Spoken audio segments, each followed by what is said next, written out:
भारतीय संविधान आर्टिकल 14 कानून के समझ सबको बराबरी की बात करता है। एक डीएसपी घायल हुए, आपने लॉ एंड ऑर्डर को हाथ में लिया, डीआईजी आईजी ने मार्च किया, डीएसपी ने संज्ञान में लिया, डीसी घटनास्थल पर गई, लेकिन जब ग्रामीणों को पीटा जाता है, जब ग्रामीणों की जमीनों को जबरन लिया जाता है, कानून अपनी प्रतिक्रिया क्यों नहीं देता अध्यक्ष महोदय? इसलिए मैं एक गंभीर मामला आपके संज्ञान में देना चाहता हूं महोदय। देव प्रभा आउटसोर्सिंग के समर्थकों व ग्रामीणों में झड़प, पत्थरबाजी व फायरिंग, तीसरा थानेदार का हाथ टूटा।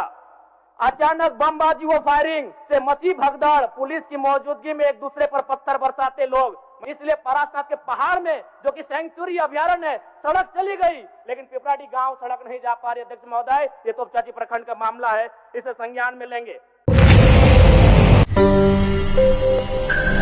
माननीय सदस्य जयराम जी। बाकी कोई नहीं है सर? नहीं, अभी समय भी नहीं है जी, ठीक है। धन्यवाद माननीय अध्यक्ष महोदय।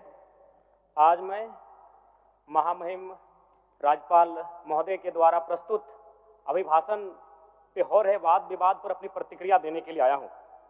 महोदय, एक छोटी सी कहानी मैं बताना चाहूंगा। एक महिला थी, उसकी छोटी बच्ची जिसकी उम्र 5 वर्ष थी, वो अपनी माँ से आकर पूछती है कि माँ, छोटे भाई का मृत्यु कब होगा? तो माँ ने पूछा कि बेटी तुम ऐसा क्यों कह रही हो, अपने छोटे भाई को मरने के लिए क्यों कह रही हो? तो छोटी सी गुड़िया ने कहा कि माँ, बड़े भाई की जब मृत्यु हुई थी तो बहुत सारे लोग हमें खाना देने के लिए आए थे, हमारे घर में भोजन नहीं था, हमें कपड़े नहीं था, तो बहुत सारे लोग हमसे मिलने आए थे और हमें खाना देकर गए थे। और मैं चाहती हूँ कि छोटा भाई भी अगर मर जाएगा तो शायद बहुत सारे लोग आएंगे, हमें भोजन देंगे, हमें खाना देंगे, हमें कपड़े देंगे, क्योंकि हम 4-5 दिनों से भूखे हैं।